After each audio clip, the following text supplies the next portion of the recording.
commemorate 16 Days of Activism, I join with all advocates all across the world to confront and speak up against gender-based violence, specifically physical violence against women and girls. Physical violence refers to the intentional use of physical force or the threat of physical force against another person that results in physical, sexual, or psychological harm. It includes slaps, shoves, hits, kicks, punches, pushes, twisting of arms, choking, being burnt, stabbed, or shot by someone.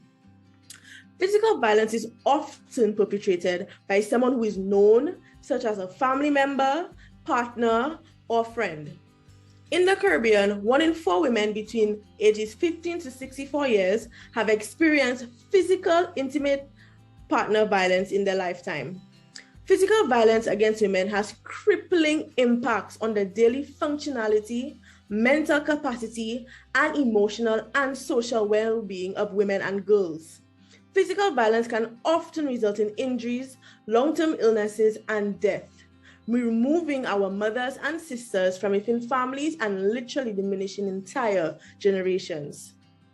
In Latin America and the Caribbean, the rate of femicide or murders to women is alarming. According to the United Nations Economic Commission for Latin America, there were over 4,000 victims of femicide in 2020 alone.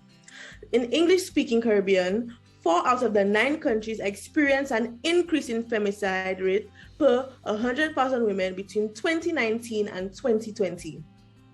These countries were Grenada, St. Vincent and the Grenadines, Suriname, and Trinidad and Tobago.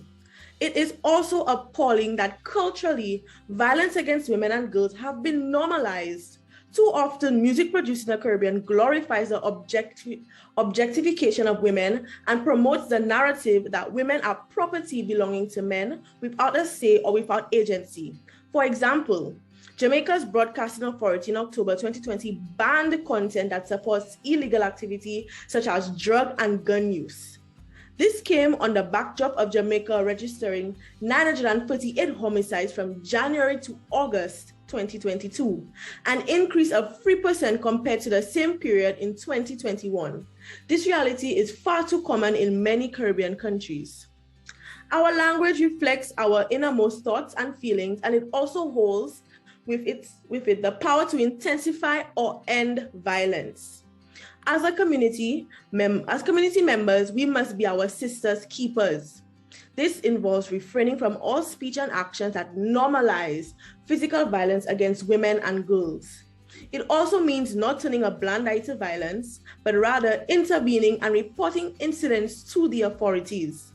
The protective services, NGOs, and other service providers also have the responsibility to rally around women and be a genuine source of refuge to women who are victims and survivors of violence. As a young woman, I call on members of the government to prioritize the safety of women and girls. This includes re-evaluating the national framework that focuses on eradicating gender-based violence and femicide. According to the United Nations Economic Commission for Latin America, no country within the English-speaking Caribbean has classified femicide as a criminal offense. This reveals that more needs to be done to ensure that the systems are established and maintained to hold perpetrators of violence accountable and to protect women and girls. The time is now. Take action, raise awareness, unite to end gender-based violence.